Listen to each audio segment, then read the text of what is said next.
talent is worth about 20 years of a day laborer's wages in the first century. So translate that to modern times, and you take an average wage of $60,000 a year. The equivalent is today $12 billion. So the wicked servant was indebted to the master $12 billion. So not only is it a big number, but in that world, in the Roman Empire, the king's money was the kingdom's money. Very different from how it is today. So when Jesus says, whose image is on the coin? Well, give to Caesar what is Caesar's and give to God what is God's. He actually meant that. That money belonged to Caesar, and it was used to pay the army and to build roads, and the whole thing held together. So a debt this size doesn't just embarrass the king, it puts the entire kingdom in jeopardy. Wow. So the king orders that he and his family all be sold, which was very normal in how debts were repaid in those days. And so what does a servant do? Well, he does what any of us would do, which is he falls down at the feet of Jesus and he begs and he says, be patient with me. I promise I'll pay all of it back. Now, we laugh when we hear that because we know he can't pay it back.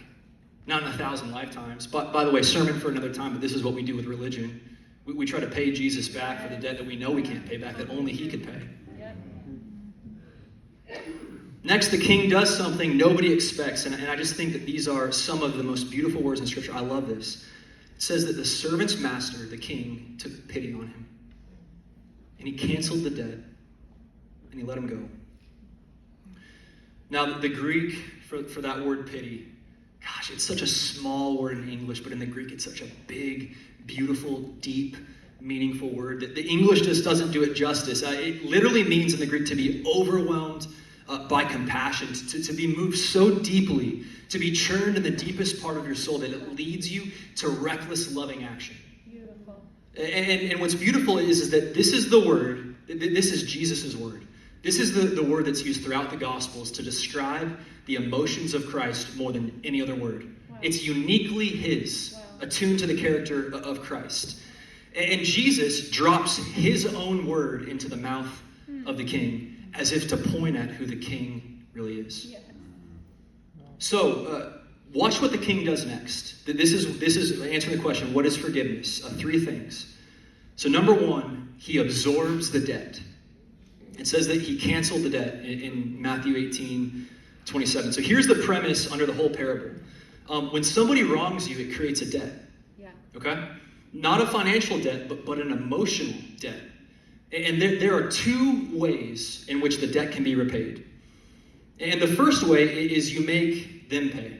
And there's 100 different ways to do it. We just talked about all of them. You can be cold, or you can turn a shoulder, or you can gossip or slander. You basically withdraw from them. But the harder way, and the way that Jesus is inviting us into, is to pay it yourself. So you absorb it. And that's a little confusing. Like, what does it actually mean to absorb the debt? Well, this is what it looks like day to day. So think about the person. Just for a moment, think about the person who's wronged you. Think about the offense. And every time you want to bring up that offense again, and you don't, it hurts. Every time you see them thriving on social media, living their best life, and you're glad for them, it hurts. Every time you want to be cold and you choose to be warm, it hurts. Every time somebody asks you, so what really happened between the 2 of you, and you honor them, it hurts.